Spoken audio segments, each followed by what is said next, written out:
le Tout-Puissant, omniscient, le patient, créateur des créatures, sans bavure. Dieu de l'univers éternel. Salaamaaleykum maa ngi nuyu ñëpp di ziar ñëpp bon je me présente maa ngi tudd Madiop Fall Garmi judo rue 1 angle 22 Médina kër gu naan kër El Hadj Doudou Ndiaye Coumba Rose je suis promoteur chef d'entreprise aussi bu label bu tudd Cosaan Production dama bëggoon indi tuuti leeral rek ci sunu benn problème bu ñu am ak Djinthiès man sax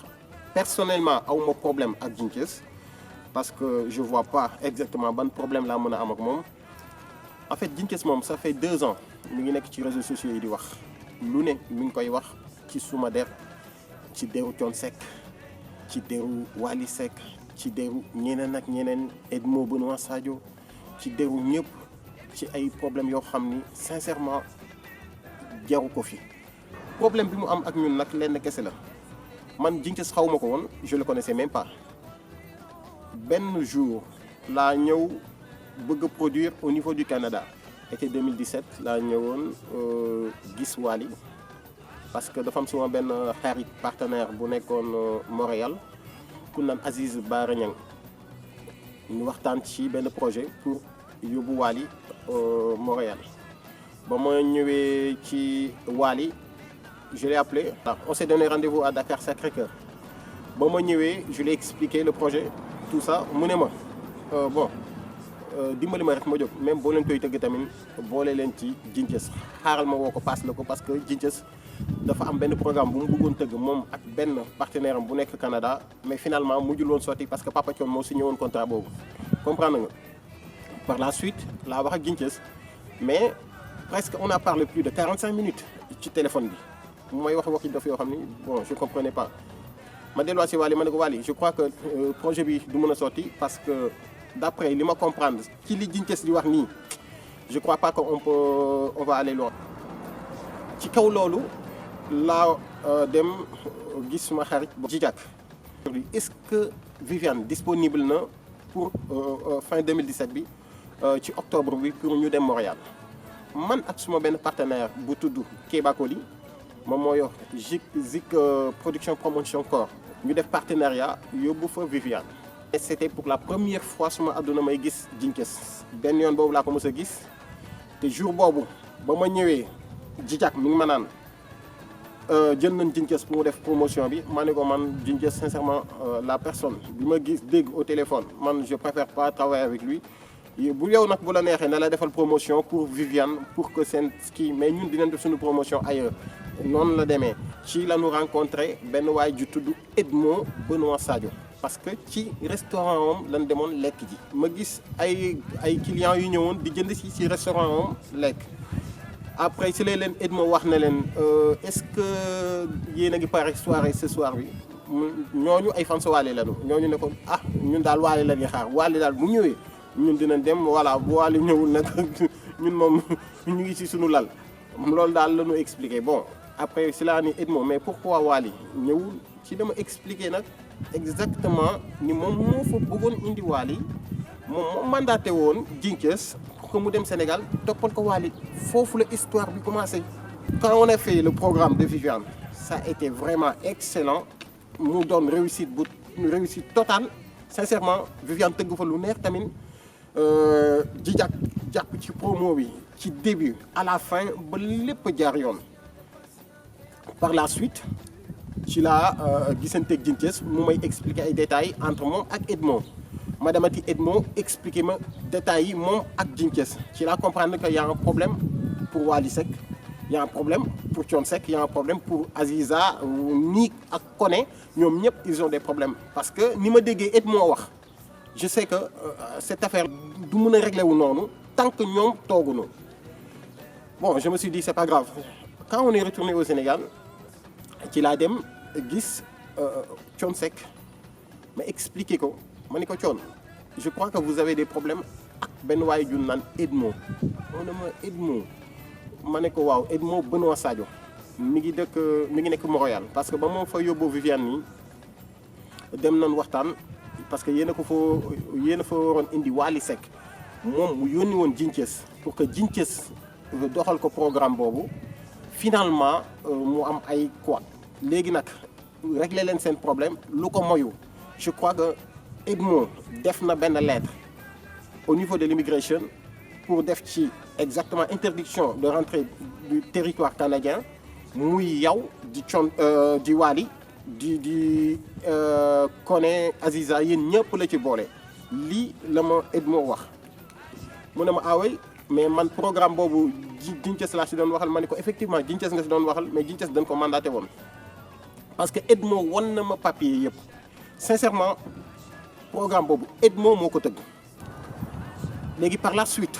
ci laa waxtaan ak Edmo mu ne ma moom dafa mandaté woon Djinthiès pour Djinthiès dem doxal ko programme Wally Seck parce que Djinthiès moo ko ci dugal parce que moom xamul lu jëm ci wàllu événement ak yooyu yëpp moom restaurant la xam Djinthiès moo ni ko mën nañ fi indi Wally Seck bàyyil ma dem doxal la ko mais Edmo moom moo yónnee xaalisam si salle bi fay salle bi théâtre Berry la moom moo ko fay moom moo yónnee tamit xaalis Djinthiès pour mu dem ci Thione Seck joxal ko et l'argent qu'on a donné à Thione Seck c'est rien que 2 millions 500 coow li lu muy bari yëpp y a que 2 millions 500 moom la ñu joxoon Thione Seck te gis nga nit da ngay gëm yàlla yow ki ngay liggéeyal ki nga xam ne yow yaa ko dugal ci programme dépensé na xaalisam fay na ay saalam yow ñëw nga au niveau de Dakar pour doxal ko programme boobu yàlla def 4 septembre boobu sottiwul nga dugalaat ko ci Sidiki Diabaté yàlla def tamit programme boobu sottiwul mais moom bu ko neexee tamit ne la Djinthiès man maa la yónni woon gis naa ne li ma dugal nii yëpp maa ngi ciy perte xaalis te malheureusement y a rien qui est fait mais au moins mun naa retirer sama mandat mais yow bu fekkee dafa bëgg retirer mandat am mais y a pas de souci nga ni ko man maa la bëggoon doxal yàlla def na sottiwul mais garaawul comprendre nga nan mu yem fa ba nu ñibbisee ci laa ko expliquer Thione Seck li nga xam ne moom la ma Edmo wax Thione mu ne ma kon il faut que ñu gis Edmo boobu ma ni ko Djinthiès dañ ko yónni woon preuve yee ngi nii mandaté bi ñu ko mandaté woon mi ngi nii beneen bi ci topp mooy retrait de mandat bi date bi ñu ko defal aussi mi ngi nii léegi nag Thione essayer de trouver un compromis ak Edmo ba Edmo ñibbisee Sénégal au mois de décembre ci la ñu def benn rencontre te rencontre boobu dafa fekkoon sax heureusement plainte bi nga xam ne moom la Edmo defoon au niveau du Sénégal pour ñoom Djinthiès parce que Djinthiès dafa naan moom moo def plainte Edmo moo ko njëkk a def plainte Edmo plainte bi mu def mi ngi ko def je crois que octobre la def plainte boobu au niveau de l'immigration bu Canada ba mu ñibbisee Sénégal ci mois de décembre bi defaat beneen plainte pour ñoom ñëpp pour mën a récupérer xaalisam parce que il comprenait pas. Thione daf ma woo ne ma jóg ana yow soxla naa la ngoon il faut nga ñëw kër ga ci laa taal sama oto dem ba rue 1 angle je crois angle Malick Sy bi noonu jël Edmo ci këram ànd ak moom dem kër Thione Seck ba ma ñëwee kër Thione Seck maa ngi fa fekk mère Diaga maa ngi koy nuyu de passage Mathieu tonton Mathieu Fall tantay Edmo bi aussi Wally aussi on était tous là ndaka ni ci diggante bi Thione moom woo na Djinthiès pour Djinthiès mën a ñëw teewee réunion boobu parce que il fallait que lépp leer ci jour boobu man jour boobu laay doog a xam ni Djinthiès waxam li muy expliquer yooyu yëpp ndaka ni doonu ci leen ba Edmo jëlooy parole dafa expliquer comme li ma expliqué woon ni problème bi demee yëpp ak fi mu jaar ak Djinthiès yëpp ak yónni gi mu ko yónni woon yëpp loolu la Edmo expliqué mais Djinthiès déjà problème bi li gën a graaw mooy moom ba mu yegsee kër Thione Seck Djinthiès ba mu yegsee kër Thione Seck li mu njëkk a def mooy daf ma xool Oumou Ba ne waa mais ñii lan la ñuy def ci réunion bi Thione Seck ne ko ñii sama njaboot lañu ci leen bokk parce que man maa leen woo pour ñu ñëw. il croyait que ñun dañu ñëw indi Edmo pour ànd ak Edmo pour liggéey ak moom te xamul woon ni man ba may ñëw c'était rien que pour que ñu dindi interdiction bi ñu defaloon Wally Seck au niveau du Canada loolu rek moo ma yóbbu woon man loolu moo ma yóbbu woon ci loolu pour que ñu dindi ko buñ ko dindee ñoom buñ ko mënee produire ñu produire ko buñ ko mënee produire ñun ñu produire ko wala keneen produire ko mais au moins interdiction bi dañ parce que espace ALENA bi bu ñu xasee ba interdire la au niveau de Montréal mun nga am ay yeneen problème au niveau des États-Unis parce que ñoom même espace bi la rek boo amee problème États-Unis boo ñëwee Canada gars yi du la bàyyi nga dugg boo amee tamit problème au niveau du Canada mun nga dem États-Unis am fa problème ma ne ko éviter loolu régler leen seen problème loolu moo taxoon tey ma doon vraiment ma xar ci sama tànku tubéy pour que loolu mun a deñ interdiction boobu heureusement jour boobu Edmo ba mu waxee ba pare ba ni 2 millions 500 yi ma joxoon ci Jinces mii toog boobu Jinces a ngi toog ñëpp a ngi toog mais man bu fekkee yow Jinces da nga ne yow yaa produire ok yow ki la yónni mi ngi fa léegi yow ba mu waxee ba pare ba ni man li ma bëggoon mooy leerlu rek yàlla xam na ni xaalis bi du dara parce que man maa ko liggéey mais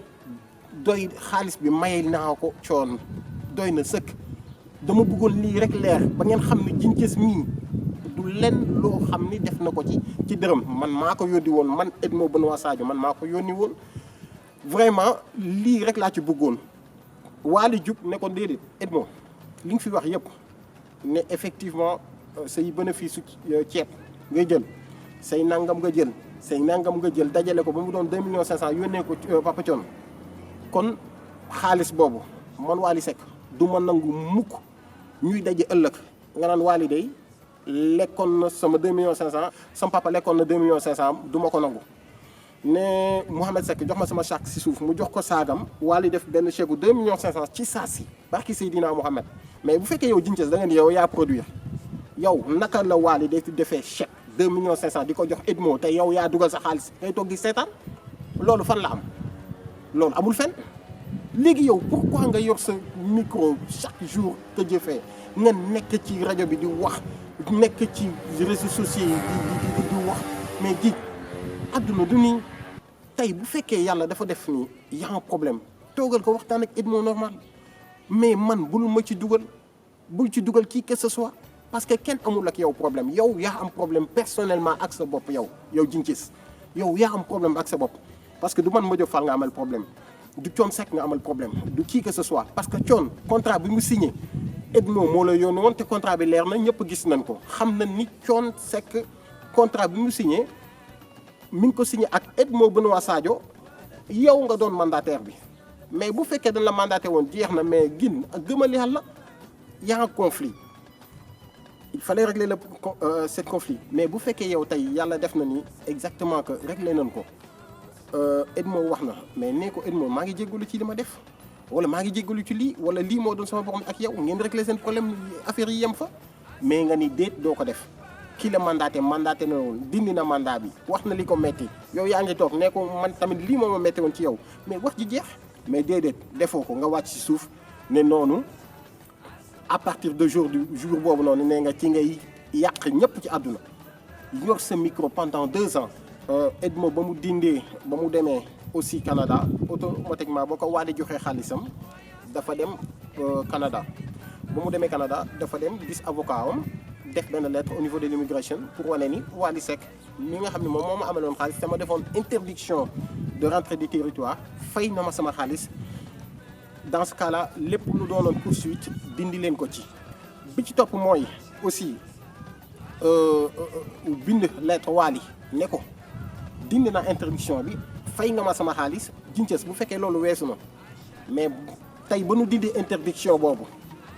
tey yàlla def ma signé contrat ak Thione ak Wally du Thione Seck di ak Wally Seck pour le 7 avril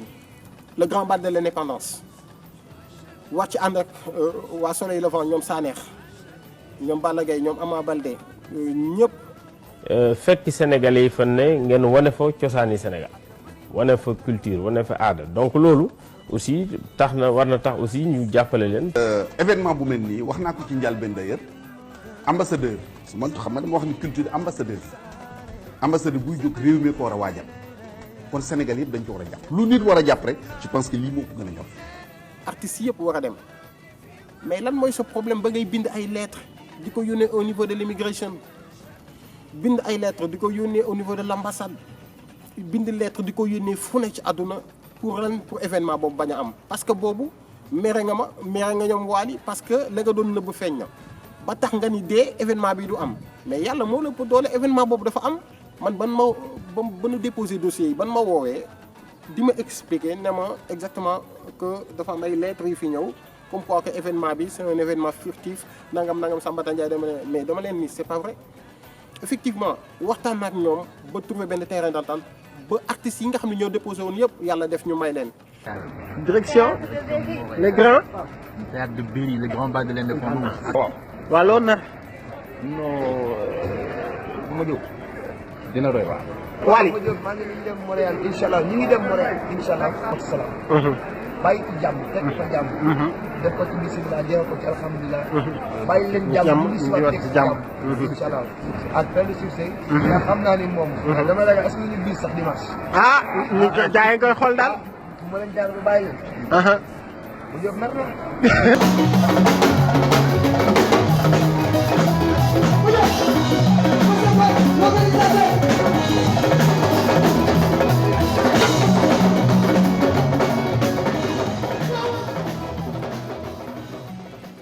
mais terewul bàyyiwoo juillet bi nga def benn plainte contre man au niveau de l'immigration encore pour nuire encore sama réputation pour jaxase ma ak àdduna pour jaxase ma ak canadiens yi jaxase ma ak aussi autorités sénégalais yi mais gin loolu pour lan nga teg ko fan ma tëgg ma signé beneen contrat ak waa Xalam 2 yàlla na def na ni malheureusement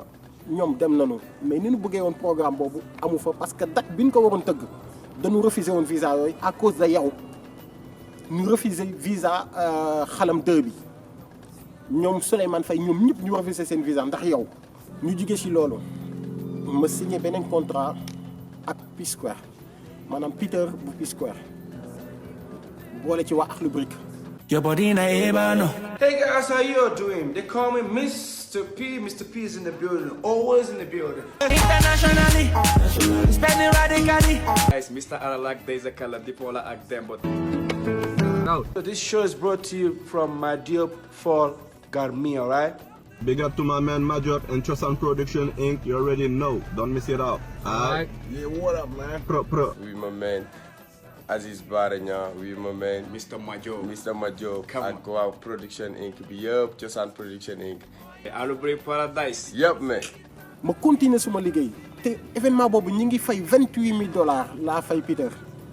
fay Akhlou Brick fay ñi ñu war a fay yëpp def communication boo xam ni liñ ci dépensé mënuma la ko wax tey mën naa ni programme boobu on a perdu plus de $75,000 fexe ba am Instagramu Peter Okoye bu P-Square ne ko événement bii la gars yi signal nii dañuy utiliser sa tour booy waa Akhlou Brick amuñu potentialité boo xam ne mën nañu feesal saal ci yow la ñuy sukkandiku pour dugal fa ay nit bu nangu gars yi dugal la ci programme boobu génn ci parce que ñii dañu am problème ak justice parce que ay faux visa lañ doon defar ay faux nangam tiital nigérien bi ba Peter tiit wax nga taxaw naan Akhlou Brick yow ñoom amuñu réputation bu baax Sénégal bu fekkee dañuy wax ci réseau ci wàllu promotion wala réseau wala nangam boo yooyu ñoo gënoon taxaw fukki jën yoon que Peter Okoye parce que boo yooyu au moins seen nombre de vues dépassé woon na plus de 3,5 millions de vues Peter Okoye mi ngi woon ci 1,100,000 et quelques vues kon tey ni ñoom naka la ñu mën a sukkandikoo ci ay Peter Okoye pour defar seen promotion wala nangam mais li ci gën a graaw mooy man ba ma ñëwee ci salle bi déjà parce que dafa am ñu bari ñu doon woote di bind par email comme quoi que exactement que mënuñu jënd billet chaque fois on a eu presque des centaines de personnes yoo xam ne kenn mënu woon jënd billet ba ma wootee salle bi du ma nangu répondre ba événement bi des lu dul 2 jours ñu ne ma effectivement boobu jugee nañu Dakar di ñëw Montréal man ak waa Akhlou Brick ba ñu yegsee man nigérien bi waxuma dara ki nga xam ne moo ko fa nekkal tamit waxuma woon dara boobu ñoom ñëpp xam nañ préparé nañ coup bi parce que xam nañ dañuy annuler événement bi parce que boobu yow li ci war a wax yëpp wax nga ko ci ba ñoom ñëpp jël seen garde pour lan pour yàq événement boobu. yow annulation boobu ba nga ko yëgee Djinguiss xam nga li nga njëkk a def mooy bind ci réseaux sociaux yi comme quoi que saalu olympiade bi daf ma porter plainte j'ai les preuves parce que jël naa revue de presse boobu noonu yow lenn rek nga doon xaar Djinguiss mooy ñu ne ok événement bi annulé na Madiop salle bi porté na ko plainte Peter Okoye porté na ko plainte maanaam waa P-Square porté nañ ko plainte pour rien que événement boobu bañ a am mais loolu pour lan problème bi nekkuloon foofu jin yàq yooyu yëpp ngay def pour lan toujours pour nuire na parce que def naa médiation bi encore ñu léegi yow xëy nga def sa revue de presse def li ngay def ma jël revue de presse boobu yóbbulaat ko waa salle bi ne leen gis ngeen moom lii lay def bindaat na ni lii ci presse bi nee na yéen da ngeen ma porter plainte ba ñoom ñu jël aussi sa tour jël sa lépp dugal ko au niveau de l'immigration aussi pour diffamation yow loolu nga xamul loolu moo la të moo tax mënatoo dugg Canada waxuma la li leen it moo defal de mais salle bi def nañ loolu pour yow dootoo dugg Canada ñeneen ak ñeneen def nañ ko pour yow dootoo dugg Canada mais loolu pour lan soxor fon nga ko teg Djinguiss loolu amul sens ñu jëlaat beneen date mu wax leen ko ne leen léegi ñaari dates yi benn bi je préfère ñaar yëpp Canada la woon je préfère ñu def benn date bi Sénégal benn date bi Canada ci la signé ay contrat ak ñoom Pape Diouf ak tous les comédiens pour waroon def benn événement bu mag merci you lan ci defoon ci événement boobu. Cosaan Production de Madiop Fall Garmi, le label d'événementiel qui existe depuis une vingtaine d'années dans l'univers culturel international, organise sa 3e édition de Galsen Live, fils de renom. Pape Diouf, le leader de la génération consciente. Koundou Waka de la Guinée-Conakry. Sidi Diop ak waa 5 étoiles. Djibi Sey et le Garmi Fall. Akhlou Brick Paradise. Bidéo Boubès. Kan Diallo. Pagaye Mbaye. Bass Thioung. Mbathio Ndiaye. Les comédiens ñëpp la Madiop Fall Garmi woo. ah mbokk yi waa Soleil Levant ñëw. Ndiol Toj Toj ñëw. Tafa Touré ñëw Meles Kombe Mañuk Amdi Mignon Manumbe Tan Bombe Ndiaye TFM waaye yow lii dina xumb de dina neex de mais Djinguiss man li gën a graaw mooy dama wax ak Ndiaga Ndour ba yàlla def Ndiaga ne ma programme bu excellent la ba ma ko yónnee dossier bi ba mu lire dossier bi par la suite mënatuma jot Ndiaga événement boobu Pape Cheikh Diallo da ci doon communiquer chaque jour que jëfee événement boobu moo wax ci liggéey King FM en partenariat mais Djinguiss nga jaaraat ci suuf woo Ndiaga Ndour wax fa lu mel ni xame woo ñi nga war a woo ñëpp ku nekk ngay woo au niveau de la TFM pour nuire sur la réputation ba programme boobu mujjee foiré. Pourquoi dafa mujjee foiré parce que Ndiaga lañ ci waroon liggéeyal Ndiaga dem na ba ci biir joxetul nouvelle te pourtant sono bi ak yooyu yëpp ci moom lañ ko waroon loué. salle bi fayoon naa Grand Théâtre ba pare ba joxe fa avance pour esplanade bi par la suite laa gis ni exactement Pape Cheikh communication bi mu ci doon def defatu ko ci et aussi su ma doon woo sax Pape Cheikh ndeysaan dafa doon am kersa pour jël ma parce que xëy na am na lu xew loo xam ne pour moom tamit bëggumu ci communiquer Ndiaga moom c'était impossible ñu jot ko après j'ai pas compris exactement lan mooy problème bi. Bon, je me suis dit que comme demee na ma noonu je préfère grawul ci la événement yooyu yëpp annulé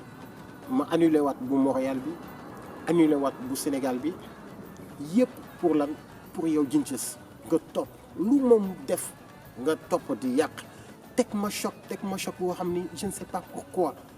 te pourtant yow man Djinguiss defuma la dara man médiation bi ma def entre Thione Seck bu fekkee loolu nga ma mere bu fekkoon c'est à refaire dama koy defaat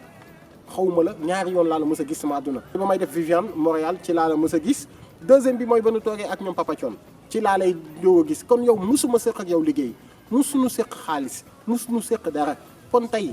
lii ngay def nii yëpp par méchanceté jéggal naa la te yàlla tax barki Seydina Mohamed du ma la topp ci dara bëgguma woon nekk ci réseaux sociaux yi di répondre mais il fallait que ma leeral lii pour que mbir mi leer ba nga xam ni maak yow jotewuñu dara médiation bi ma def entre Thione Seck ak ñoom Edmo ak Wally Seck ak ñoom Edmo pour que ñu résoudre problème boobu ñu dindi interdiction bi ñu defaloon Thione ak Wally loolu nga ma toppee mais Edmo ba mu ñëwee ba leeral lépp au niveau de Thione Seck ak ñëpp mais jour boobu lu tax jëloo sa 2 500 000 waaye Djinguiss nag dimbali nit ñi 12 millions yooyu ngay wax bu fekkee da nga ni da nga ko ci def mais waneel preuve yi au lieu que ngay nekk di nuire réputation artistes yi ku nu tudd nga ni nangam ku nu tudd nga ni nangam ku nu tudd nga ni nangam yow bàyyi woo kenn bàyyi woo Racine Talla bàyyi woo Madiop Fall Garmi bàyyi woo Thione bàyyi woo Wally te yow li ngay wax yëpp amoo ci benn preuve lan nga ci teg soxor kese. liggéey bi moom rafet na parce que tamit nag nit ku ko def bu ko wax la bëgg ndax liggéey nañ liggéey boo xamante ne ay ñëw nañ fi saa coono li ñu waxante woon ñun bagal respecté nañ ko à la lettre foofu doomu doon loolu am solo ci doomu tëdd waaye nag di waxaat encore sénégalais yi c'est nous dans nous nanu bàyyi jéebaane bi ñuy jéebaane artistes yi nanu bàyyi jéebaane bi ñuy jéebaane promoteurs yi ñunu suñu biir ñunu neen la am na loo xam ne jaru ko fi yenn soxor yi yenn iñaan yi jaru ko fi waaye nag nit moom damay wax saa su ne rek soxol bu rafetee barki Seydina Mohamed nga yéene ñëpp jàmm rek ngay am kenn mënu la tere am jàmm Djinguiss seetal yàlla ci li ngay wax bu fekkee da nga jàng alquran xoolal sa bàmmeel comme ni nga koy waxee xam ni programme boo xam ne dafoo fa 1 franc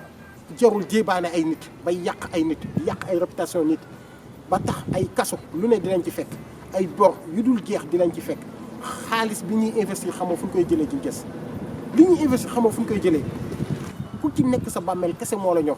maa ngi waat ci alxuraanul karim bu fekkee lii may wax su ma digganteek yow bu fekkee lenn am na ci lu justul barki Seydina Mohamed yàlla bu ma tegaat sama tànk Sénégal maa ngi remercier Djidiack Diouf bu baax a baax parce que suma mandat de dépôt bi durant les 4 mois du dara lu ma jooy su suma ginnaaw barki Seydina Mohamed lépp loo xam ne rek war naa ko def si sama ginnaaw Djidiack defal na ma ko te moom di ko ñaanal fa mu nekk tamit yàlla na ko fa suñu borom génne te maa ngi remercier Thione Seck bu baax tamit parce que Papa Thione chaque jour que j'ai fait maa ngi doon jokkoo ak moom te amul benn 15 jours bu muy toog te yónneewul xaalis pour sama ravitaillement foofu noonu au niveau de Rebeuss te jéggaluwaat tey tuub ci kàddu yi donte bu fekkee am na loo xam ne dama ko fi wax mu ñagas maa ngi koy jéggalu soxna si jërëjëf yow tamit suma yaay maa ngi koy gërëm sonn na ci sumay rak sumay mag maanaam suma famille yëpp a ci sonn Djidiack aw ma fayam Thione aw ma sa fay yéen ñëpp maa ngi leen di remercier di leen ziar jërëjëf